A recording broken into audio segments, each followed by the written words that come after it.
Set some micro goals. Is there something you've been putting off getting done? Is there an overwhelming project that you're afraid to even begin to take on? Are there little things around the house you would like to do but you haven't started yet?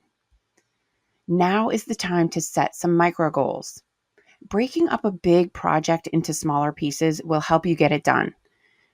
For example, in May, I decided to do this summer healing quest, which meant putting out a video consistently for 60 days straight, something I had never done before. I knew it would be a big challenge, but I also knew that it would be so helpful, and I love helping you guys so much. So I decided I would do it. And once I decided, I knew I had to break it up into doable time frames and tasks. And I did it.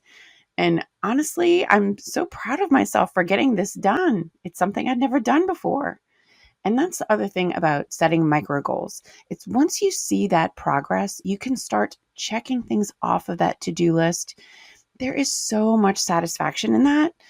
We cover this in the Boost Your Confidence Level After Loss workbook. So if you don't have your copy yet, go and grab that download today. It's at www.widow180.com/confidence.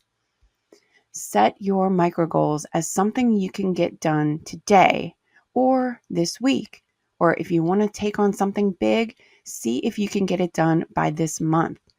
Make it an end of the summer goal. So your mission for today is to set some micro goals. Tell us in the comments what you plan to work on.